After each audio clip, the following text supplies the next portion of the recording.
अटल बिहारी वाजपेयी इस देश के पूर्व प्रधानमंत्री, भारत रत्न किताब से उन्हें सम्मानित किया गया है, पर हमारे लिए वो अटल जी है। अटल जी इसलिए है कि देश का नेतृत्व करके भी उन्होंने अपने कवि मन को कभी त्यागा नहीं। उनके मन में इतनी करुणा, इतनी दया, इतना प्यार भरा हुआ था और इतनी नीतिमत्ता और इतने तत्व से भरा उनका मन था। कविता में वो तत्व उमड़ उमड़ के आता था। उनकी बहुत सारी कविताएं हैं जो आप जानते हैं, पर कुछ कविताएं हैं जो मैंने पढ़ी हैं और मुझे बहुत प्रभावित कर चुकी हैं। मैं उनमें से एक कविता आपके लिए अटल बिहारी वाजपेयी के जन्मदिन के मौके पर पढ़ना चाहती हूँ।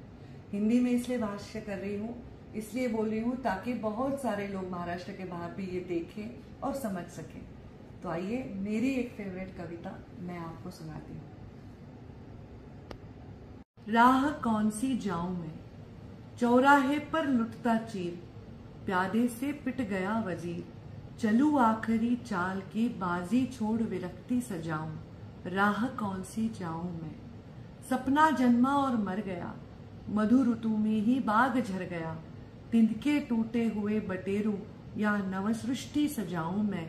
राह कौन सी जाऊं मैं, 2 दिन मिले उधार में, घाटों के व्यापार में, क्षण क्षण का हिसाब लूं या निधि शेष लुटाऊं मैं।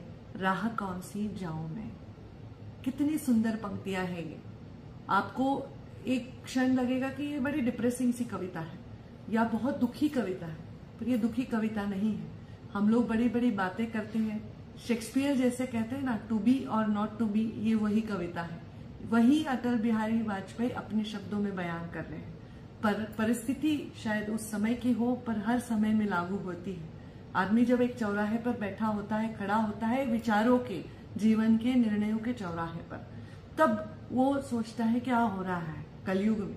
लूटता चीर मतलब, मेरे ख्याल से मैं इतनी भाषा के प्रभावी वक्ता या कोई पीएचडी नहीं हूं, परंतु लूटता चीर मतलब लोगों, एक चीर मतलब चीर हरण जो हुआ उसके बारे में वो कह रहे हैं शायद कि लूटता चीर मतलब कहीं लूट रही है, माताओं को सम्मान नहीं है, लोगों को सम्मान नहीं, वो लूटता चीर एक तरफ है।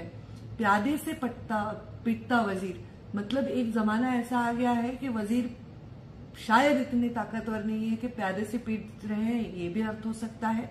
या फिर ऐसा हो गया है कि अब गलत विचार अच्छे विचारों के ऊपर हावी हो रहे हैं, ये परिस्थिति वो शायद बताने की, जताने की कोशिश कर रहे हैं।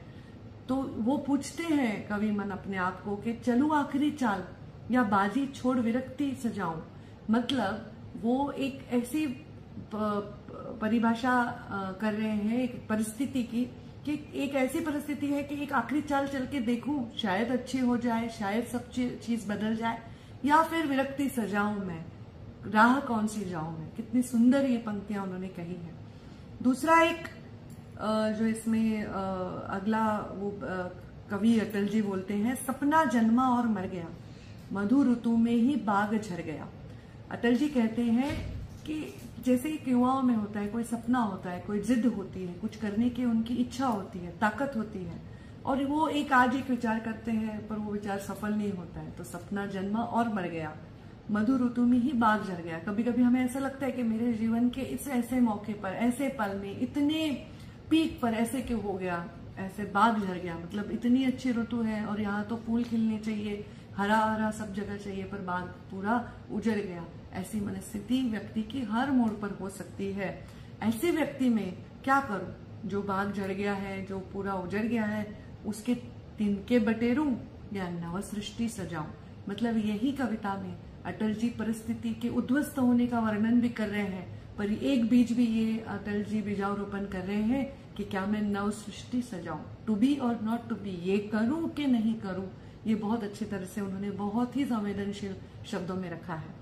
अभी आखिरी इस कविता का जो स्टैंजा है, इसमें लिखा है उन्होंने, 2 दिन मिले उधार में, घाटों के व्यापार में।